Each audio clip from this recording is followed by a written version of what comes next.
Saudara, kita akan belajar bagaimana menjadi orang yang terhormat dan orang yang mulia.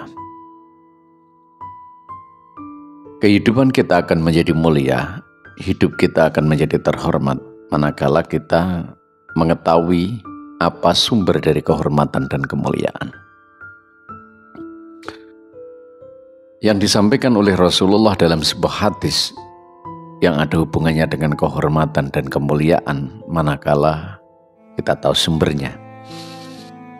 Ala wa inna fil jasadi mudghatan. Ingat bahwa di dalam jasad itu ada segumpal darah, mudghah. Idza suluhat, ketika segumpal darah itu adalah baik, suluhatil jasadi kulluh, maka seluruh jasad akan baik. Wa idza fasadat, ketika segumpal darah itu adalah jelek, maka fasadatil jasadi kulluh, maka akan jelek seluruh badan. Jika perilakunya baik, maka kehidupan kita akan baik. Jika perilakunya jelek, maka kehidupan kita akan jelek.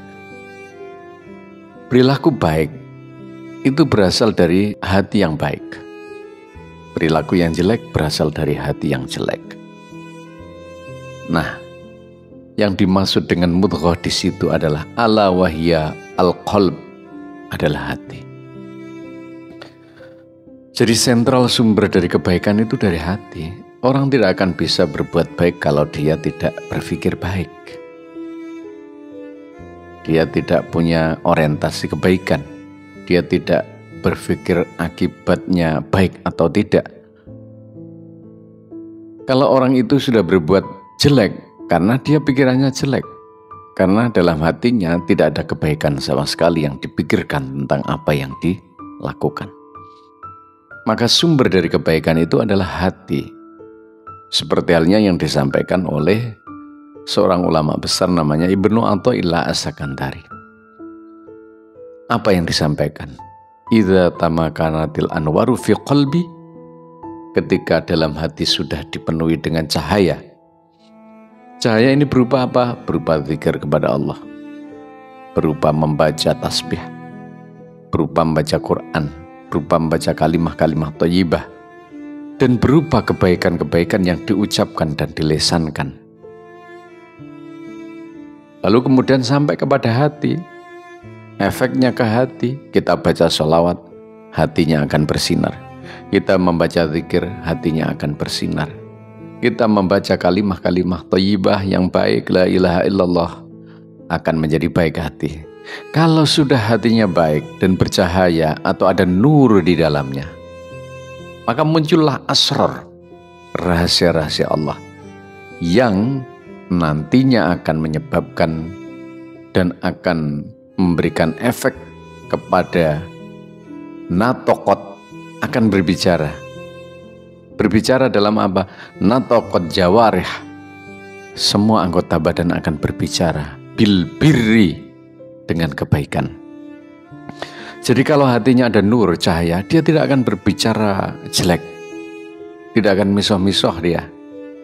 Kalau hatinya baik, ada nur, ada cahaya, ada asrar, dia tidak akan melecehkan orang lain. Dia tidak akan memfitnah orang lain. Dia tidak akan menggunakan kata-kata kotor yang menyakitkan orang lain.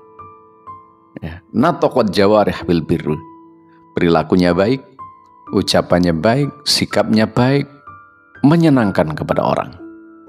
Tidak berlogika yang menyebalkan, tidak berkata-kata yang tidak bisa dipahami oleh semua orang, yang menyebabkan kegaduhan di mana-mana. Karena kebaikan hati. Oleh karena itu maka mari kita belajar menjadi orang baik dengan memperbaiki hati menjadi baik dengan beberapa hal yang baik. Yakni kita berzikir kepada Allah, mengingat kepada Allah, berkata yang baik, berbicara yang baik, berbicara yang santun, menyenangkan, sehingga hati kita juga menjadi baik. Lalu akhirnya kembali kepada organ tubuh, semuanya akan berbicara dengan kebaikan. Kalau sudah baik semuanya, baik perilakunya, baik ucapannya maupun perbuatannya, Dan itu menandakan kebaikan hati, semuanya akan baik, dan kita akan mulia dan terhormat. Itu adalah endingnya.